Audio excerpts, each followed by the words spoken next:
กับสบายดีและสวัสดีเด้อพี่น้องเนาะทั้งลาวทั้งไทยต่างประเทศพี่น้องเอ้ยเราให้ใส่กระ ห หมอ ม นี่ ดทุกคนเนาะ ใส่กระหมอนี่ อย่าลืมฝากกดไลค์กดแชร์ฝากติดตามช่องบ่าวคำพังคนสู่ชีวิตคือเก่าพี่น้องเอ้ยวันนี้เราไม่ได้มาบ้านบนเงี้ยวเนาะ มันจะบ่ลงกัน มาชุมชการพอฮักเฮาเนาะพอฮักพอแพงนี่แหละตั้งหนึงก็เป็นพอฮักตั้งหนึงก็เป็นพอของหมู่ของเฮาเนาะหมู่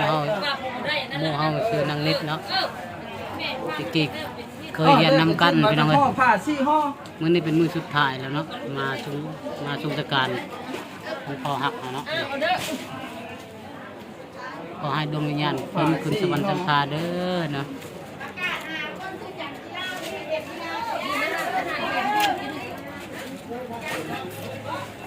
ตอนนี้เราก็อยู่เพื่อนเนาะใกล้สิ อัฐ ฮอด ทะ โมง กัน ไป เท แล้ ศ ว บางพระบางโพ ตอนนี้ก็ตอนนี้ก็1 โมงแล้ว อั พี่น้อง ฐกันเทศบางพระบางโพ อย่าลืมฝากกดไลค์กดแชร์เด้อเพื่อเป็นกำลังใจเนาะตอนนี้เราก็อยู่บ้านดงมะเงี้ยวเนาะในอุทุมพรชิโน่นี่แหละน้อยมาชมสการพอฮักเนาะฮักได้เสียชีวิตในเมื่อวันจันทร์พุ่น สหะอัฏฐะศีลาวิญญาจามะตาติยามปีมะยังพันติวิสูงลักขณะทายะตีสรเนนะสหะอัฏฐะศีลาวิญญาจามะ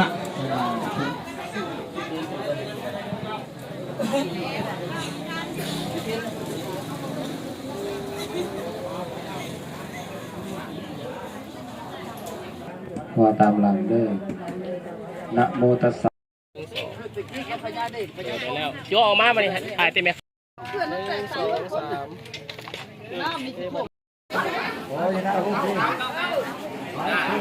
ตอนนี้เวลาตอนนี้จะได้ไปอุสกันแล้วเนาะ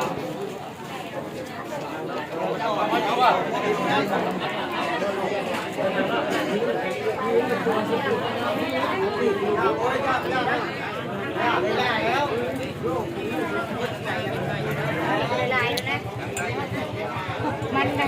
เพราะว่าทำมันยังจั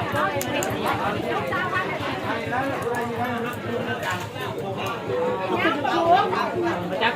กลางเลย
ได้มา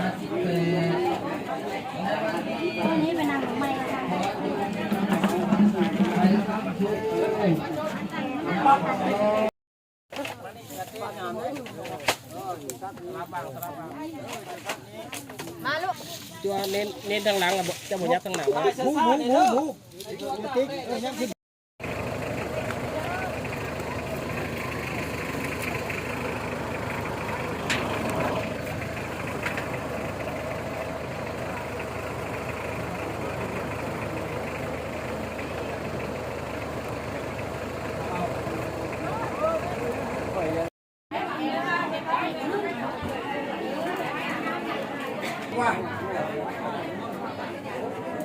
แก้ตายา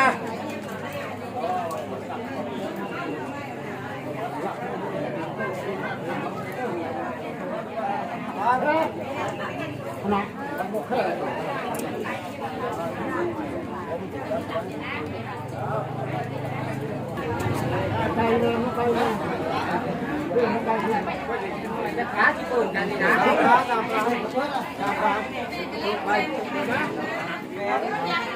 คิดกินเลยแล้วกินได้ดิ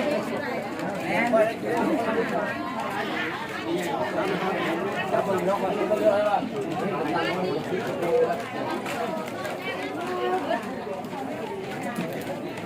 บริโภค